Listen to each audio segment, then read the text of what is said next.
The ballroom was wrapped in a soft golden glow, reflected in crystal chandeliers and perfectly aligned glassware on every table.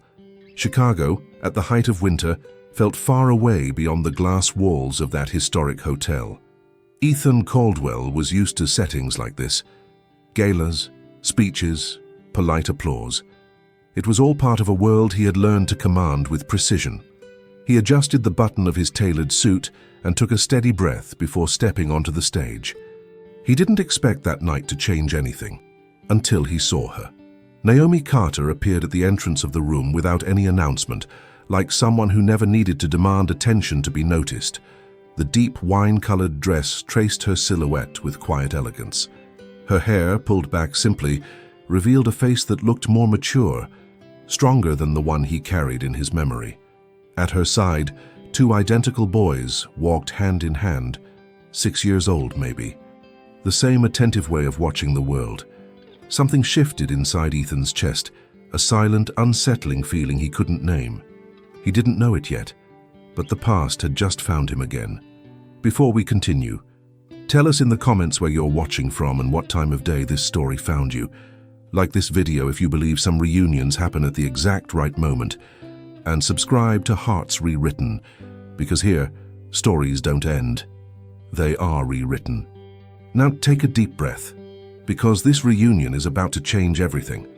The ballroom of the historic Chicago Hotel felt suspended in time that night. Crystal chandeliers cast a soft golden glow over impeccably set tables, while a discreet orchestra filled the air with elegant notes. It was one of those events where everything seemed carefully designed to impress, and almost always succeeded. Ethan Caldwell was used to that world, billionaire, CEO, the main sponsor of the charity gala that evening. His name appeared naturally in programs, speeches, and plaques of gratitude, as if it had always belonged there. He adjusted the cuff of his shirt beneath his tailored suit jacket and took a deep breath before crossing the room. Just another event, another obligation, another predictable night. Or at least, that's what he believed. Naomi Carter entered without drawing attention, and yet shifted the axis of the room around her. She wore nothing flashy.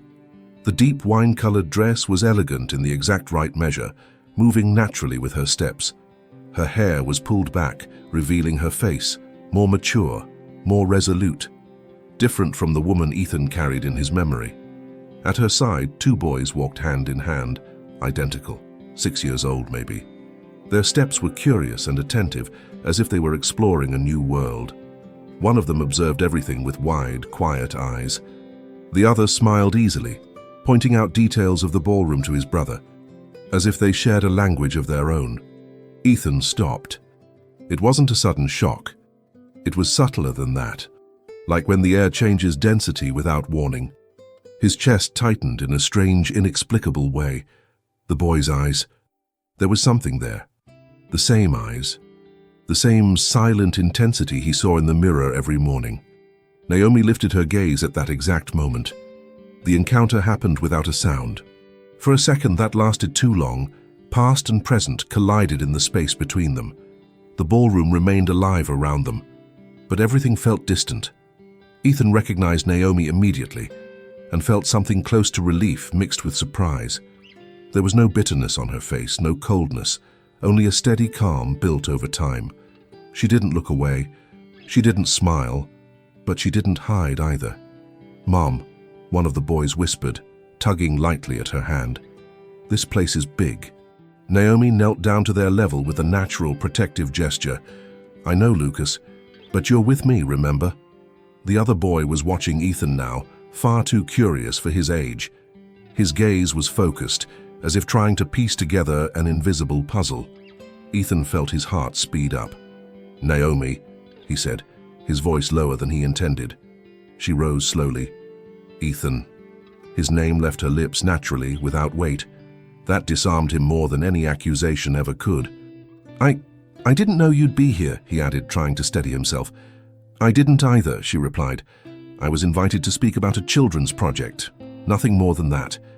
The boys remained there, now clearly attentive to the conversation. Ethan noticed the detail he had tried to ignore before, the features, the shape of their faces, the way they tilted their heads. It wasn't a coincidence. "Are they—" he began, then stopped.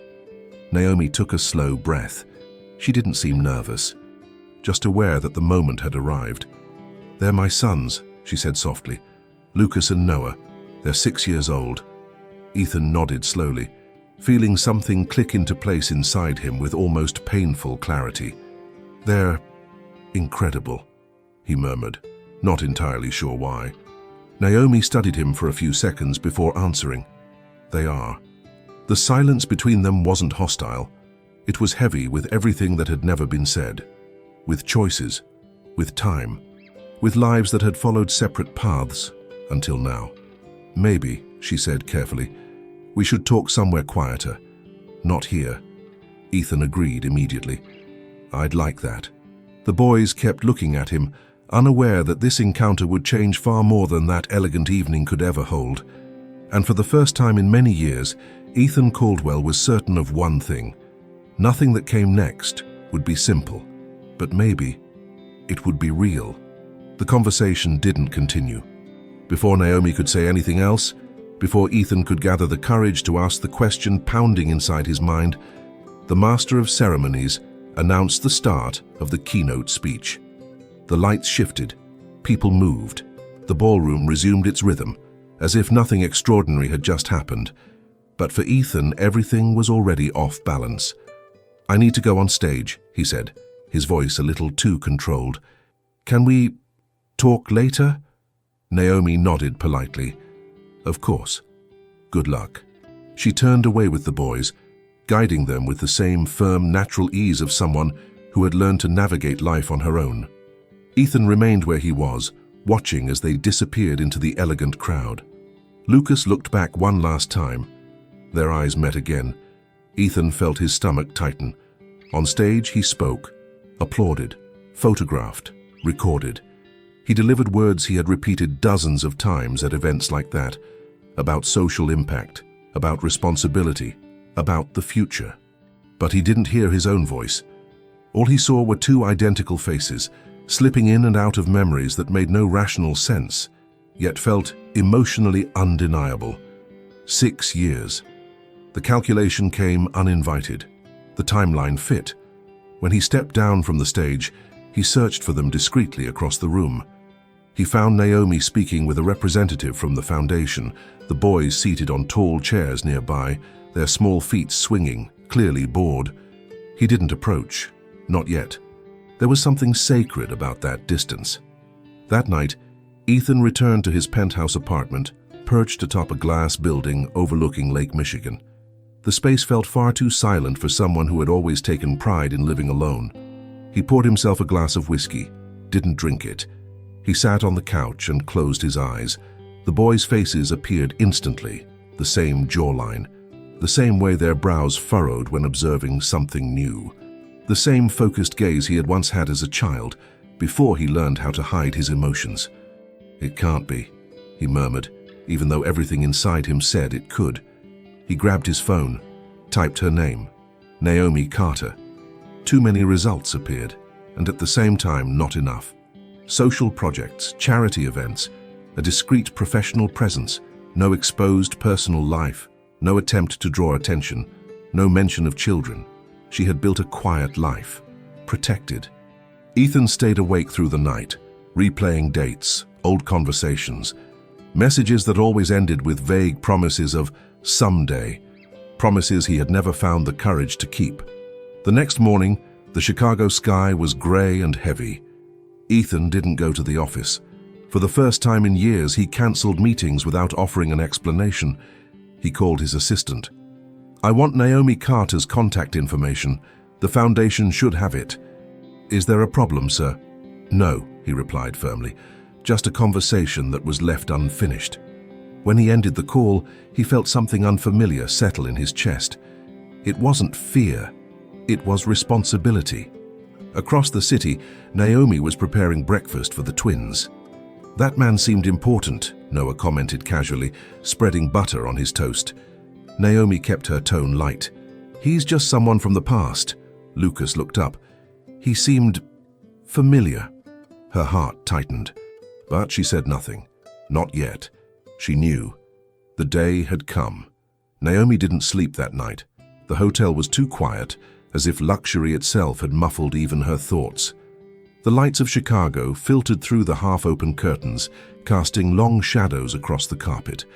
She sat on the edge of the bed for an undefined stretch of time, elbows resting on her knees, hands tightly clasped together.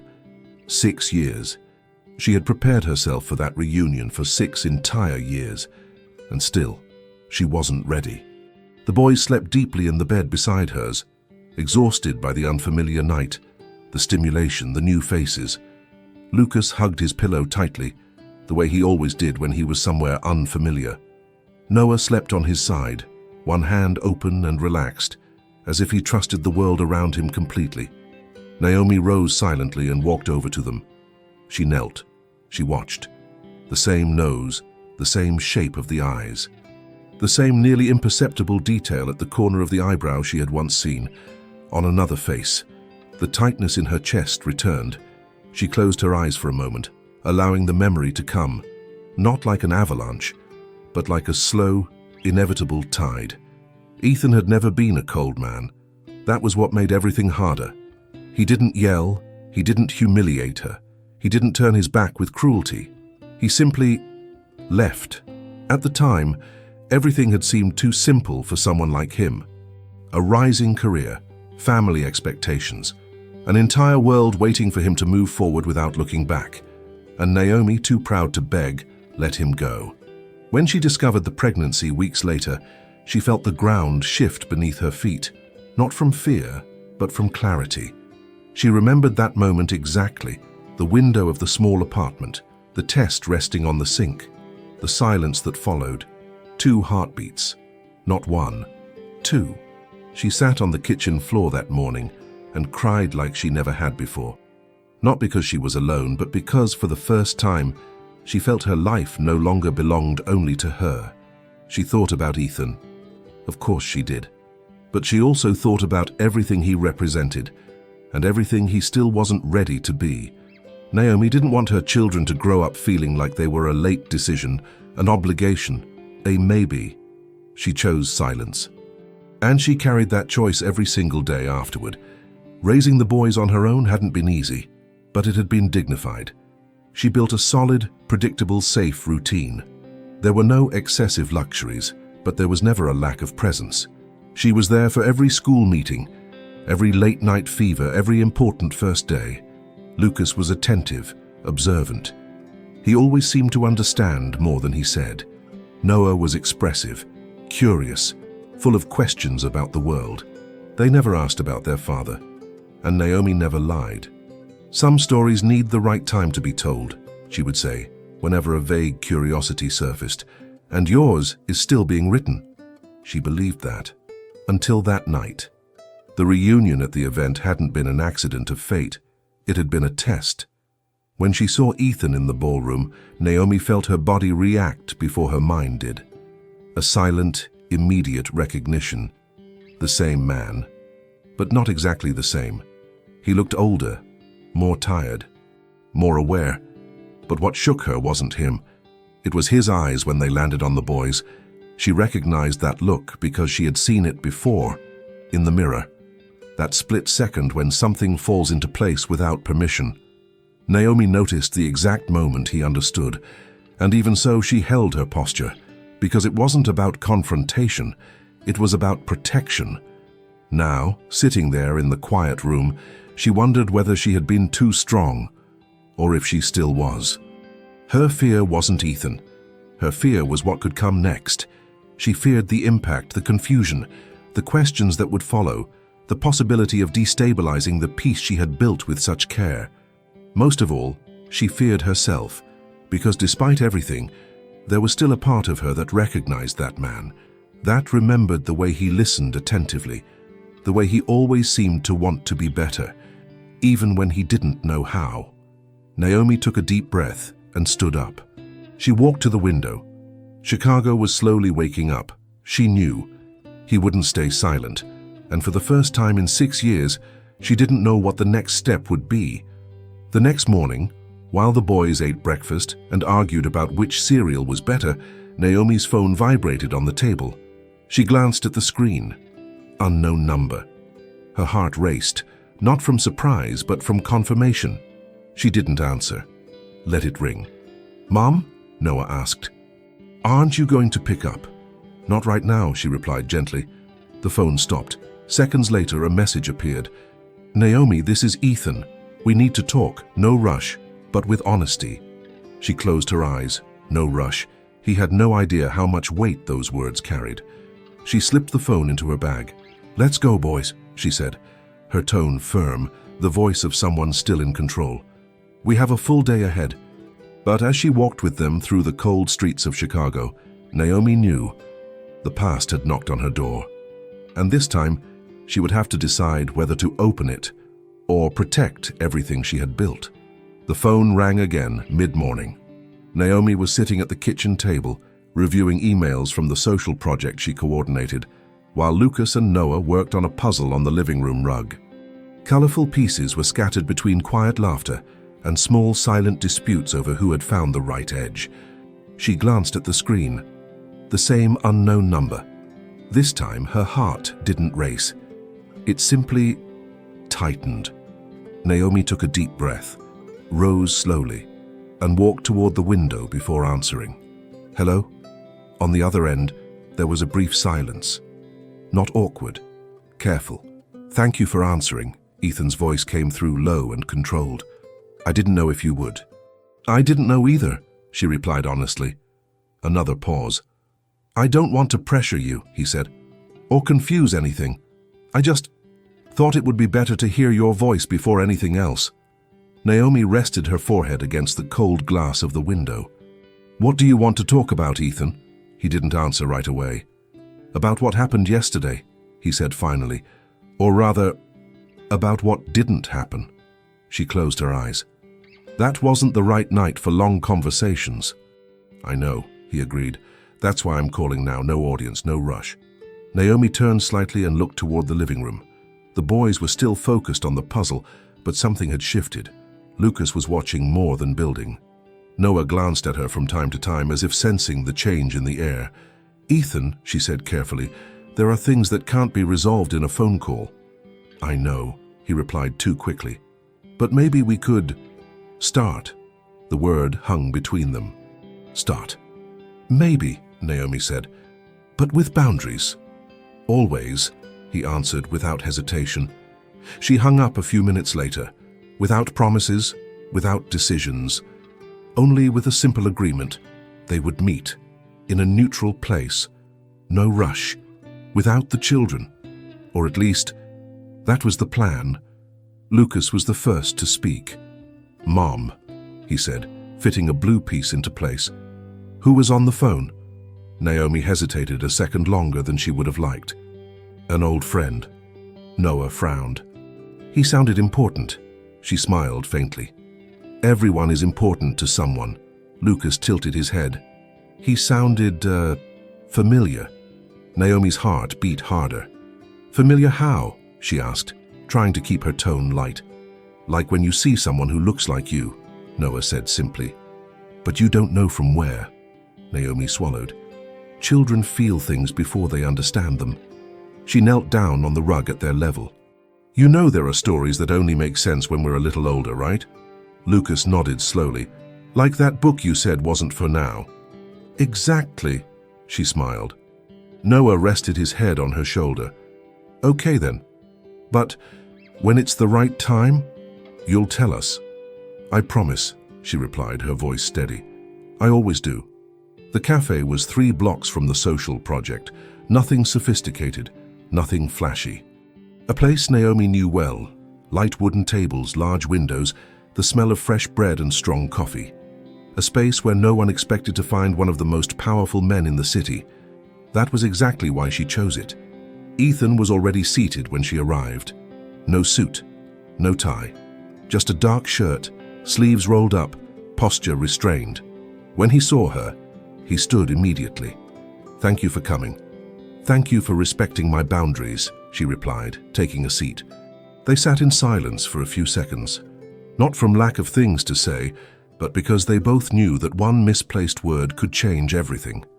"I've thought a lot since yesterday," he began, "and I don't want to make assumptions. I want to hear it from you." Naomi took a deep breath. "About what exactly?" He held her gaze. "About the boys." The word wasn't spoken. "Not yet. They're my life," she replied simply. "I could see that," he said. "In the way you look at them." "In the way they look at you?" Something softened in Naomi's chest. "They're good boys." "They are," Ethan agreed. "And if they resemble me, that's not something I can ignore." She studied him carefully. There was no demand there, no accusation, only a quiet need for truth. "I never wanted to hide anything out of fear," she said.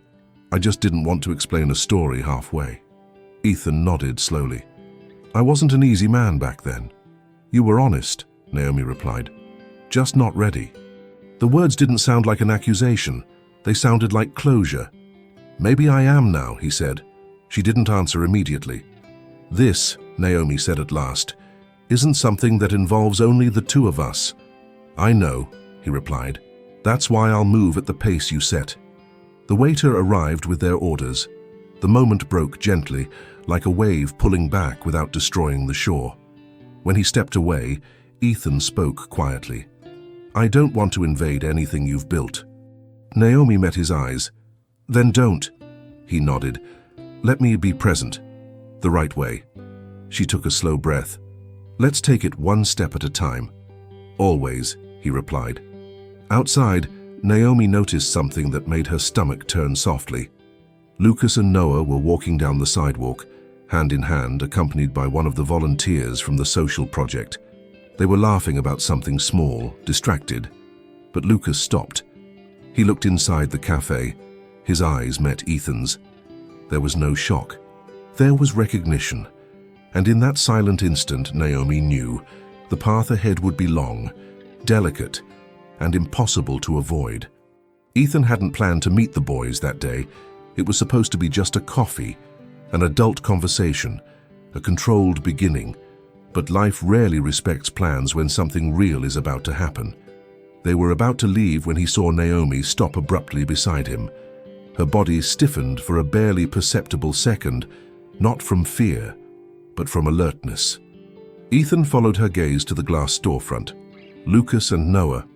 They were across the street walking with a volunteer from the social project, laughing about something simple, competing to see who would step first on the white lines of the crosswalk. Children being children. Ethan felt the air leave his lungs. He started, then stopped. Naomi took a deep breath. "The volunteer will bring them this way. It's the route back." She didn't ask if he wanted to stay. She didn't ask him to leave. The choice was silent. Ethan stayed.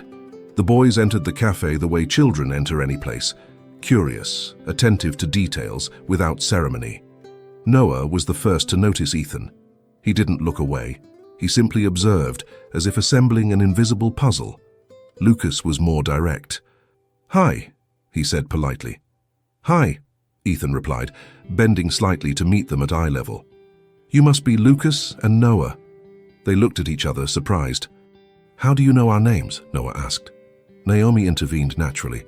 "I mentioned them," she said. "This is Ethan, an old friend." "Friend." The word landed carefully. "Your mom's friend?"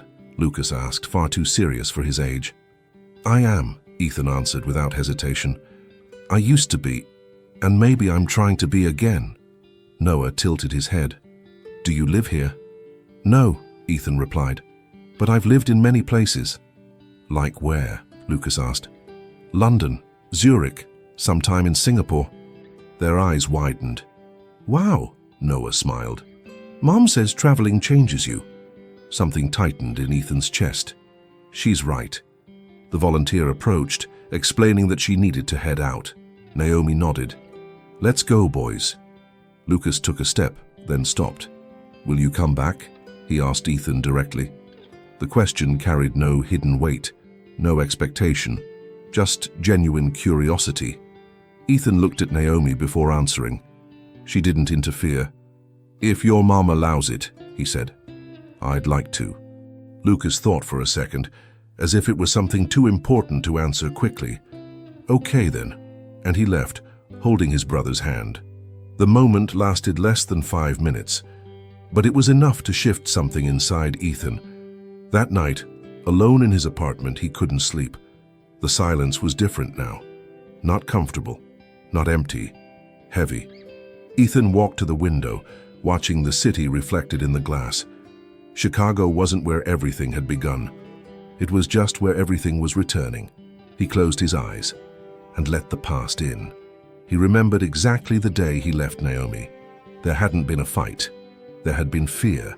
At the time, he had received an offer he couldn't refuse, an international merger that required an immediate move to Europe, the kind of opportunity that shaped careers and swallowed people whole, family pressure, advisors insisting, a future that seemed to demand sacrifice. "It's not forever," he had said. But they both knew it was. Naomi hadn't cried, hadn't asked for explanations, hadn't begged. She had simply looked at him as someone who understands something painful before the other does, and that look followed him for years. The move to London was fast, the work intense, the success inevitable, but the emptiness constant. Ethan built empires, signed historic contracts, crossed continents, but never managed to put down roots. Relationships didn't last. Houses never felt like homes. Victories came and went. On quiet nights, he wondered if he had chosen right, but he never went back. Pride is also a form of fear. It was only years later, already established, already tired, that he understood what he had lost. Not just Naomi, but the version of himself he could have been. The man who chose professional growth over emotional maturity, who believed love required perfect stability instead of construction. Seeing her again now didn't awaken a desire to fix the past. It awakened a desire not to make the same mistake twice. Lucas's face surfaced in his mind, then Noah's, not as sons, not yet, as people, independent, attentive, curious. Ethan sat on the couch, running a hand over his face. He had no right to demand anything. But maybe he had a duty to be available, at their pace, at Naomi's pace, without empty promises, without urgency. For the first time in his life, he didn't want to control the outcome. He only wanted to earn the chance. The next morning, Naomi watched the boys getting ready for the day. "Ethan is nice," Noah commented as he put on his sneakers. "He listens," Lucas added. "Most adults don't listen." Naomi felt her heart tighten.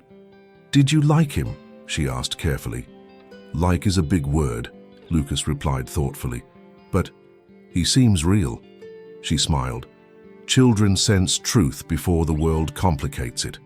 "Let's take it slow," she said, more to herself than to them. Across the city, Ethan stared at his phone. A message written, deleted, rewritten. Finally, he sent it. "Thank you for yesterday. I don't want to disrupt anything. I just want to be available." Naomi read it. She didn't reply right away, but she didn't close the door on the future either. Ethan didn't show up every day, and that was exactly what made the difference. He appeared like someone who respected space, not someone trying to claim a place that didn't belong to him yet. Sometimes he was at the social project, speaking with the coordinator. Other times at the same quiet cafe Naomi often visited after dropping the boys off at school. He never arrived imposing himself. He simply was there. The first week, he limited himself to polite nods. The second, a longer good morning. The third, he brought 2 children's books donated to the project, one about astronomy, the other about simple inventions made by children. Lucas was the first to notice. "He comes around a lot, doesn't he?" he commented casually while working on a puzzle on the living room floor. Naomi froze for half a second. "He does," she replied carefully. "Some people like to help." Noah, always more observant, lifted his eyes from his book. "He looks at us differently." Naomi's heart beat faster. "Differently how?" "Like he's trying to remember something," Noah said, frowning. "Or like we're important." Naomi swallowed. Children see what adults work hard to hide. That night, after the boys were asleep, Naomi sat at the kitchen table, the cup of tea already cold between her hands. She had rehearsed this conversation so many times over the years, but there was always something that delayed it. Now, Her son's curious eyes made the silence heavier. She knew the question would come, and she knew that when it did, she couldn't lie. The first time it happened was on an ordinary Tuesday, too ordinary to change everything, and precisely for that reason, it did. "Mom?" Lucas called as she folded laundry on the couch. "Yes, sweetheart. Does everyone have a dad?" The question landed without warning. Noah stopped what he was doing, waited. Naomi sat down slowly. "Not everyone," she answered. "But everyone has a story." "Do we?" Noah asked. She took a deep breath. "We do." "Where is he?" Lucas insisted, without malice, just curiosity. For a moment, Naomi felt the ground give way beneath her. It wasn't anger that took over, not fear. It was the weight of choosing words that wouldn't break anything. "Sometimes," she began, "adults make choices before they're ready, and those choices change paths." "Did he leave?" Noah asked directly. She didn't lie. "Yes." Silence spread through the room. "He didn't want us?" Lucas asked, his voice quieter. Naomi's chest tightened almost physically. She moved closer and took both their hands. "It's not that simple," she said gently but firmly. "Sometimes people run away not because they don't love, but because they don't know how to stay." The boys absorbed that in silence. "Does he know about us?" Noah asked. Naomi hesitated, and for the first time she chose not to say everything. "He knew about me," she replied, "and that was part of the problem." Lucas thought for a moment. "So he's not a villain?" She smiled, surprised. "No," she said, "he's not. But he's not a hero either. Not yet." The next morning, Naomi ran into Ethan outside the school. There was no plan, no rehearsal. He was there with a box of school supplies for a donation. When he saw her, he stopped. "Good morning." "Good morning." The boys appeared right behind her. Lucas spoke first. "We were talking about you yesterday." Ethan felt his heart pick up speed. "Good things or bad things?" he asked with a careful smile. "We haven't decided yet," Noah replied, far too serious. "But you seem like someone who stays." The words hit Ethan like a silent impact. "I try," he answered. Naomi watched the moment with a divided heart. Part of her wanted to protect the boys from what might come. Another part knew protecting them from the truth forever was impossible. Ethan didn't try to touch them, didn't step too close. He simply stayed, like someone who understands that trust isn't asked for. It's built. Later that day, Naomi received an email from the school. "We would like to discuss a genealogy project the students will be starting in the coming weeks." She closed the laptop slowly. That was it. The world was beginning to ask too. That evening, she walked to the park where Ethan often went after work. He was sitting on a bench looking out at the lake. "They asked," Naomi said without preamble. Ethan didn't pretend to be surprised. "About their father." He closed his eyes for a second. "And you?" "I told the truth," she replied. "But not all of it." He nodded. "Thank you for that." She looked at him. "I didn't do it for you." "I know." There was a silence, both comfortable and tense. "I don't want to confuse them," Naomi continued, "or create expectations I don't know if you can sustain." Ethan turned to her, serious. "I'm not here to promise anything I can't keep," he said. "I just want to be present, at the pace you allow." Something inside Naomi softened, not completely, but enough to let a little air in. "Then let's move carefully," she said. "For them." "Always for them," Ethan replied. That night, Lucas whispered before falling asleep, "Mom?" "Yes?" "If one day we meet our dad, will you be with us?" Naomi leaned down and kissed his forehead. "Always." In the next room, Noah stared at the ceiling. "I think he's already closer than he seems." Naomi closed the door softly. The future was still uncertain, but the silence no longer was. The notice came in a light blue envelope, folded with far too much care for something that wouldn't leave anything unchanged. Naomi opened it absent-mindedly while preparing breakfast.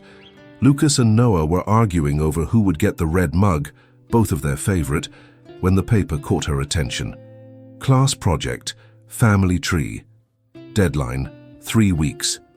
Objective, to understand origins, stories, and family bonds. The world seemed to lower its volume. She read the sheet twice, 3 weeks.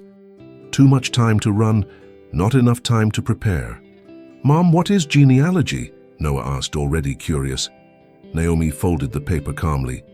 "It's telling where we come from," Lucas smiled. "So there'll be baby pictures?" She smiled back. "There will." But she said nothing more. That afternoon, Naomi was walking through the social project when her phone rang. It was the school. "Mrs. Naomi, this is the nurse. Lucas isn't feeling well." Her heart raced. "What happened?" "High fever." He suddenly turned pale.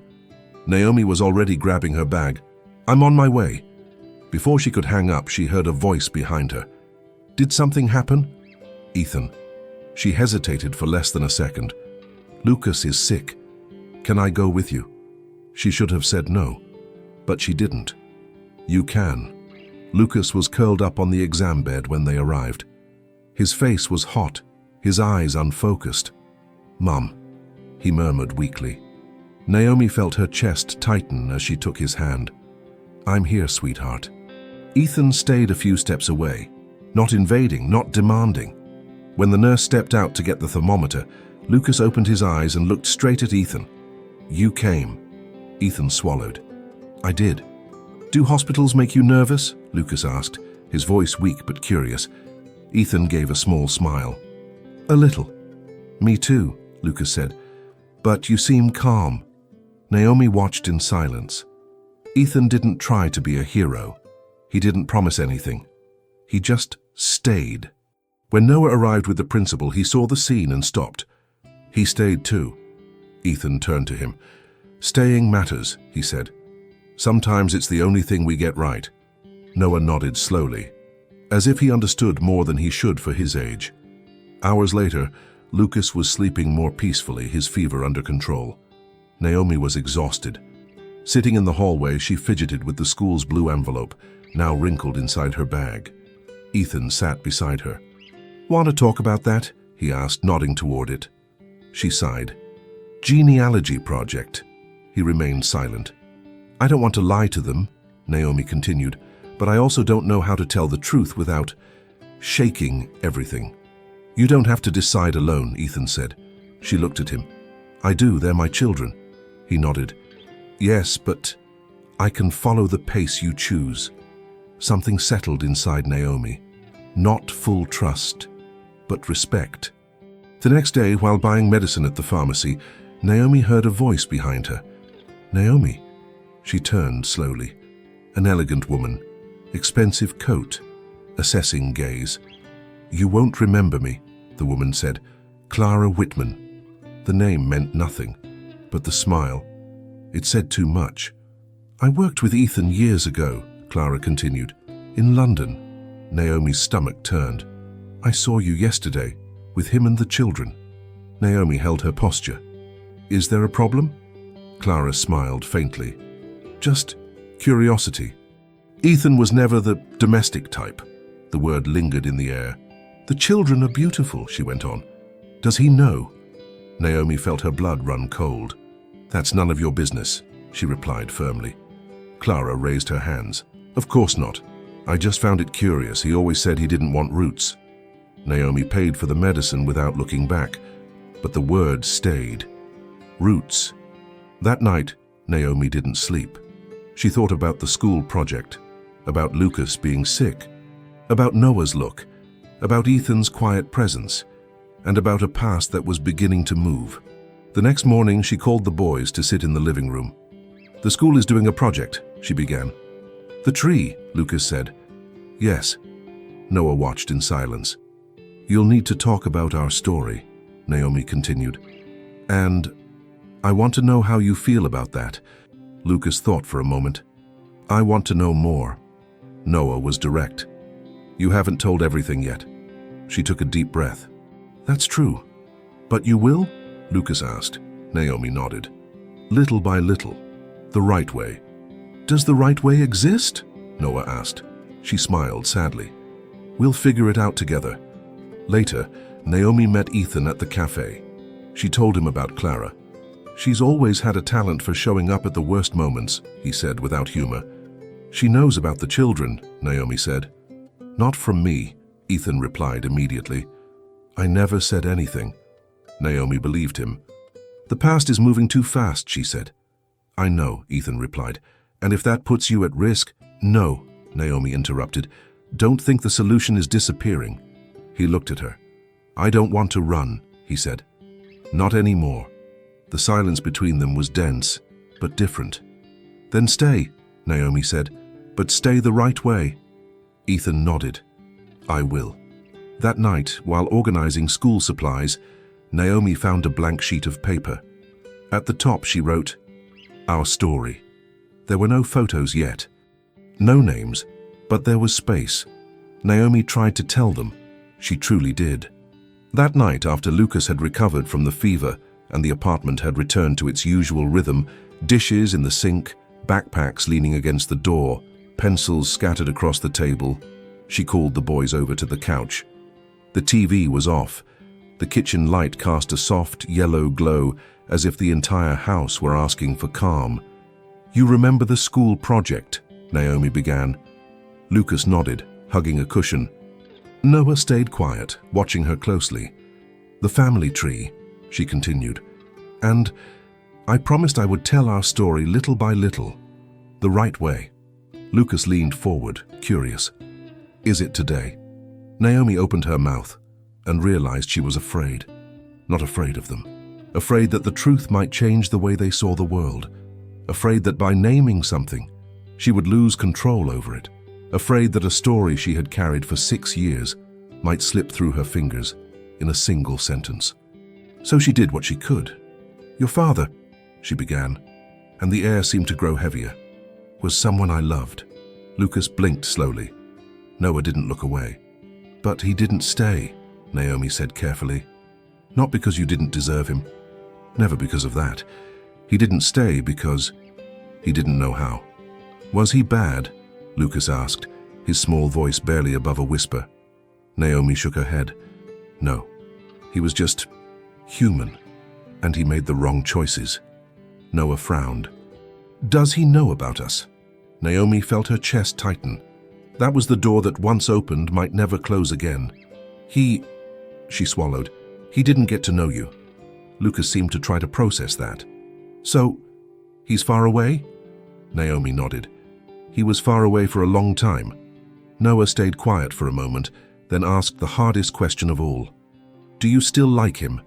Naomi felt her eyes burn. She forced herself to breathe.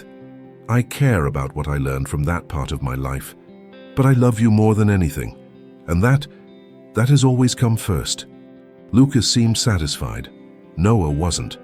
He looked at the sheet titled Our Story on the table, as if it now carried more weight than paper ever should. You didn't say his name, Noah said. Naomi touched his face gently. Not yet. Why? He insisted. She answered with the truth she could offer. Because I want to be sure that when I say it, it won't hurt anyone. Noah didn't argue. He simply nodded, as if storing the information for later. Inside, Naomi felt a cold premonition. Later would come faster than she wanted. It came the very next morning. Naomi dropped the boys off at school and stayed a few extra minutes in the hallway to speak with the teacher about the project. Everything felt normal until she heard a voice behind her. Naomi Carter. She turned. Clara Whitman. Elegant coat, impeccable hair. The look of someone who always entered places as if she already owned them. You, Naomi started, freezing. Clara smiled as if they were old acquaintances. I'm just picking up my nephew. I live in Chicago now. Small world, isn't it? Naomi felt her body go on alert. What do you want? Clara tilted her head, feigning innocence. Nothing. I just found it interesting to see you here, and to see the children. Naomi kept her voice low. I'm not going to talk to you here. Clara remained unfazed. Of course, I understand. I just hope you know how these things work. People talk, Naomi, especially when a man like Ethan gets close to a story that's always been convenient to keep closed. Naomi's stomach turned. Leave, she said firmly. Clara smiled. I already am. But I would suggest you prepare yourself." And she walked away. Naomi stood there for a second too long.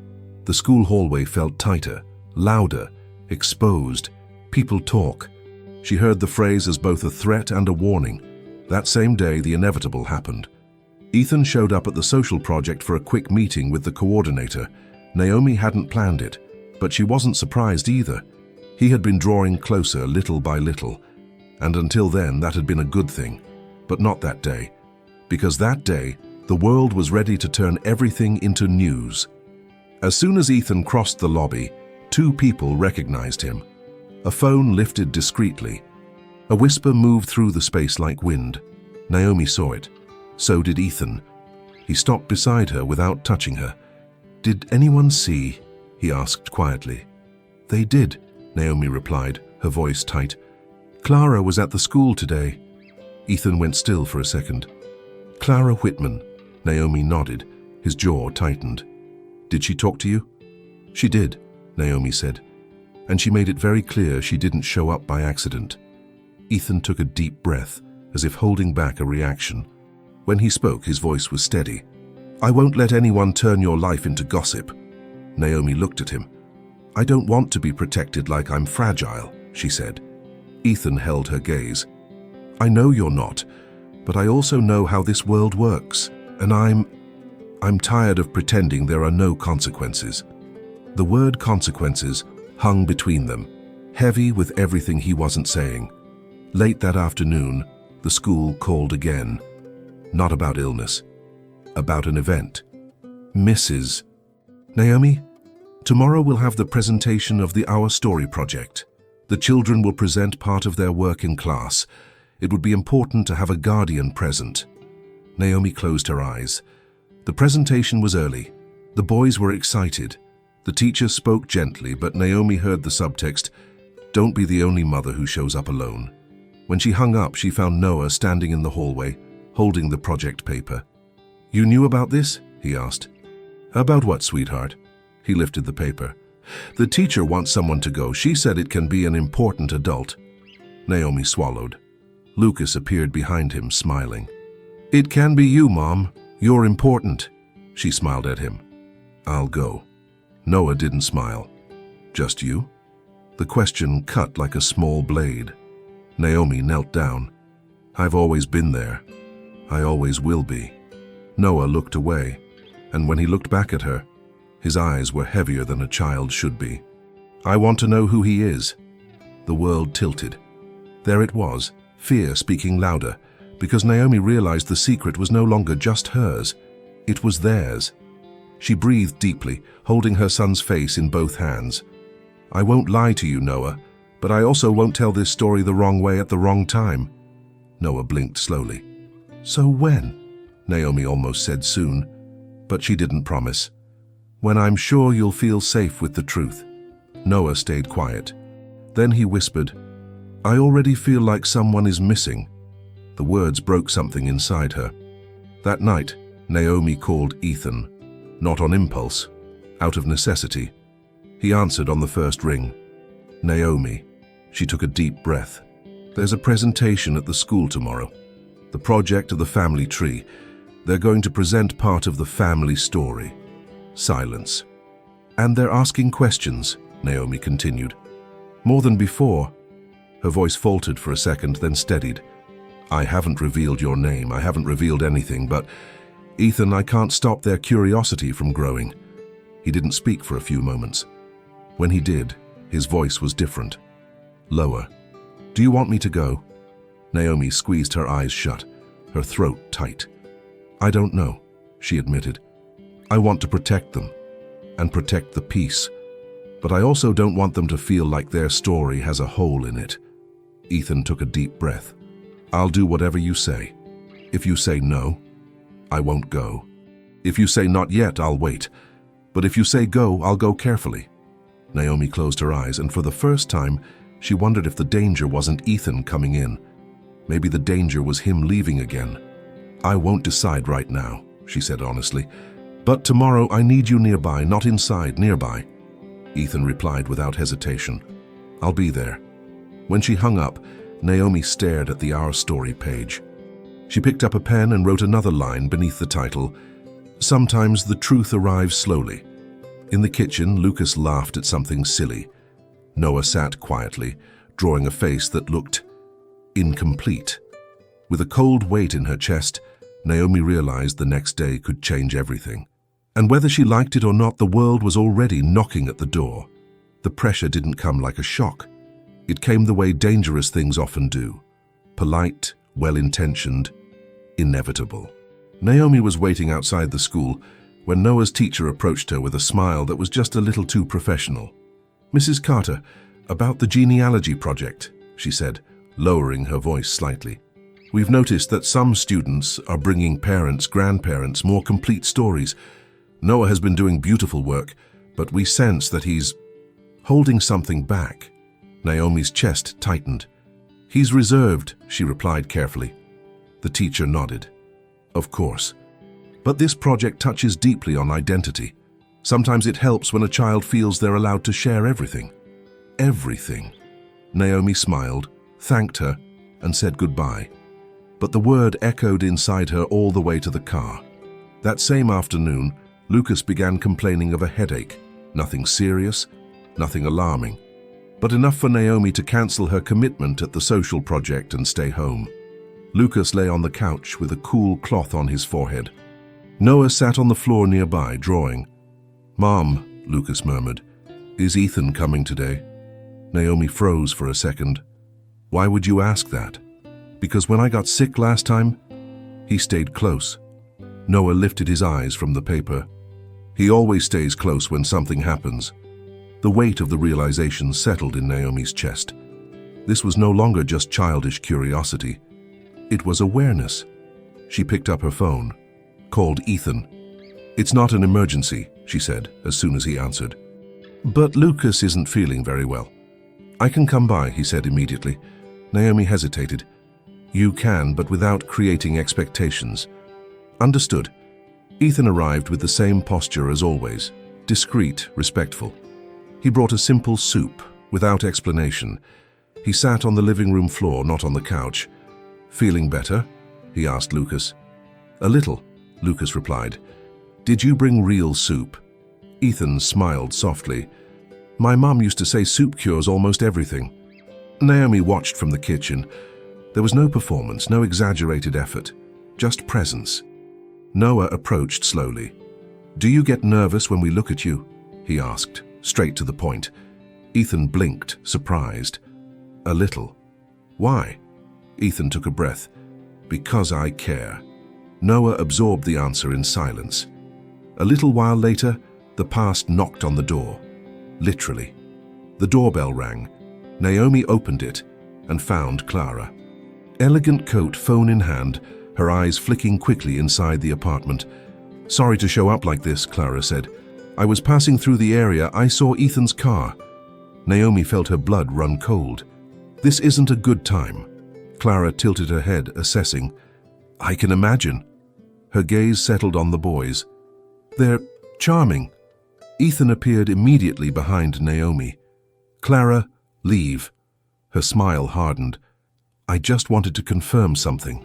She looked at Naomi. "Do the children know yet?" The silence was sharp. In that moment, something aligned inside Naomi. "That's none of your business," Clara shrugged. "Truth always finds a way out." Then, turning to Ethan, she added, "You took 6 years. The world won't wait another 6. She left. From the couch, Lucas asked quietly, "Was she telling the truth?" Naomi closed the door, took a deep breath. Right then, she understood. Silence was no longer protecting anyone. The next morning, Naomi took the boys to the small park behind the social project. The same bench, the same old tree. It was the only place that still felt safe. The 3 of them sat together. "Yesterday was weird," Lucas said. "It was," Naomi agreed. Noah said nothing. He simply waited. "I need to tell you something important," Naomi began, "and I want you to listen calmly." She held their hands. "Ethan isn't just someone who appeared recently." Lucas frowned. Noah already knew. "He's part of your story," Naomi continued. "He's the man who loved me before you were born, and the man who is your father." There was no sound, The wind moved through the leaves. Lucas blinked. A dad like a real dad? Yes, Naomi answered. But father isn't just a word. It's a choice. And he's learning to choose to stay. Noah took a deep breath. He didn't leave us? No, Naomi said firmly. He didn't know you existed. Lucas thought for a moment. So he's starting now? Naomi smiled, her eyes shining. He is. Noah looked up. Can he mess up? He can, Naomi said. And if he does, I'll protect you. The silence that followed wasn't heavy. It was honest. When they returned, Ethan was sitting on a bench farther away in the park. He didn't stand. He waited. Naomi walked over to him. I told them. The color drained from his face. Everything? What mattered? Ethan breathed out slowly. And now? Naomi looked back. Lucas watched with curiosity. Noah attentive. Now, slowly. Ethan nodded. I'll move at their pace. At yours. Naomi replied with gentle firmness. Then stay the right way. I will. That night, Noah wrote in the project, Father, someone who learns how to stay. Naomi read it in silence. And for the first time, she didn't feel afraid of what was coming next. The week began strangely calm. Too calm for someone living on the edge of something that still had no name. Ethan kept his distance. He didn't disappear, but he didn't show up the way he had been. On Monday, he sent Naomi a short message. I'll respect their space. Let me know if you need anything. She replied with a simple, thank you. The boys noticed. Lucas asked twice where he was. Noah didn't ask once. On Wednesday, the notice from the school arrived. Final presentation of the genealogy project. Friday family attendance recommended. Naomi read it seated at the kitchen table, elbows resting on the surface, the paper trembling slightly between her fingers. This Friday? Lucas asked, excited. Yes, she replied. Noah didn't react. We're going to show our tree, Lucas continued. The teacher said we can talk about important people, even if they don't live with us. Naomi felt her stomach drop. So you don't have to show anything you don't want to, she said. Noah finally spoke. I already did. She turned to him. Did what? Noah pulled a folded poster board from his backpack. The tree. Naomi opened it slowly. At the top, her name. Below, the boys' names. And in one corner, written in pencil, almost erased, a name. Ethan. Her heart stopped for a second. Who helped you with this? She asked, being far too careful. No one, Noah replied. I just thought it had to be there. Lucas leaned in, curious. It's true, right? He's our dad. Naomi closed her eyes for a moment. He is. Noah took a deep breath. Then he should see it. The words hung in the air. On Thursday night, Ethan showed up. He didn't warn her, but he didn't come in either. He was standing outside the building when Naomi went downstairs to take out the trash. I'm sorry, he said right away. I know we didn't plan this. She crossed her arms. What is it? Ethan hesitated. Someone called me today. The world tilted. Who? Naomi asked, tense. The coordinator. She said she needed to confirm some information about the children's project. Naomi felt her blood turn cold. You talked to the school? I didn't reach out, Ethan replied quickly. They called me. They said Noah had written my name as his father, and they wanted to confirm if I would be at the presentation. The silence grew heavy. And what did you say? Naomi asked, already knowing she wouldn't like the answer. Ethan took a deep breath. I said yes. The word landed like a dry snap. You what? Naomi asked, her voice low, dangerous. I thought, he began. You don't think, she interrupted. You ask. Ethan ran a hand through his hair, nervous. I know I should have called, but when I heard he wrote my name, Naomi, I panicked. I thought that if I said no, I'd be rejecting them. You rejected my boundaries, she replied, her eyes shining. I didn't mean to go over you, Ethan said. I wanted to be there. Being there isn't invading, Naomi said. He swallowed. I get that wrong, he admitted. I still do. Tomorrow isn't about you, Naomi said. It's about them. I know. Then why did you decide on your own? Ethan stayed silent for a few seconds too long. Because I was afraid, he finally said. Afraid of losing the only place I've started to have. Naomi felt her anger mix with something more dangerous, empathy. Fear doesn't give you the right, she said, and if tomorrow goes wrong, it can't be erased. Ethan nodded, defeated. If you want me not to go, I won't. She closed her eyes. It's not just my decision anymore, she replied. Noah already put you there. On Friday, the school was full. Colorful posters, parents smiling too much, teachers buzzing with energy. Naomi arrived with the boys. Lucas was excited. Noah was rigid. Is he coming? Lucas asked for the third time. Naomi took a deep breath. Yes. Noah nodded. I knew it. They entered the classroom. 5 minutes later, Ethan arrived. No drama, no attention-seeking. But when Noah saw him, his body shut down. He didn't smile. He didn't wave. During the presentation, Lucas spoke enthusiastically, showed photos, told stories. Noah spoke little. When he reached the poster board, he hesitated, looked at Naomi, then at Ethan. This part, he said quietly. It's hard, the teacher smiled encouragingly. Take your time. Noah took a deep breath. I wrote my father's name. Silence. But I still don't know if he stays. The room went too quiet. Ethan felt the blow to his chest. Noah continued. So I wrote it in pencil so I can erase it if I need to. The audience held its breath. Naomi felt her legs weaken. Ethan didn't move, didn't defend himself, didn't explain. He just stayed. After the presentation in the courtyard, Noah walked away. Ethan followed slowly. I didn't come to pressure you, he said softly. Noah didn't turn around. But you did. Ethan nodded. Yes. Silence. Are you going to leave again? Noah asked, almost whispering. Ethan closed his eyes. I don't want to. That's not an answer, Noah said. Ethan took a deep breath. Then let me try to answer the right way. I will mess up, but I won't disappear. Noah turned around. Don't promise. I won't, Ethan replied. I'll stay as long as it makes sense to you. Noah thought for a moment. Then stay outside for a while. Ethan nodded. I'll stay wherever you tell me to. That was it. Not reconciliation, no hug. But something didn't break. That night, Naomi sat alone in the living room. Ethan was outside, waiting. You almost ruined everything, she said bluntly. I know. And even so, she took a deep breath. You stayed. The way he asked. Naomi looked at him. If you do this again, I lose everything, he finished. I understand. Silence. This isn't a happy ending, Naomi said. Ethan shook his head. It's just a difficult beginning. She thought for a moment. Then don't ruin it. Ethan answered quietly, sincerely. I won't run away again. She didn't say, I trust you. But she didn't say, go away either. And for now, that was everything. Time didn't solve everything, but it did something better.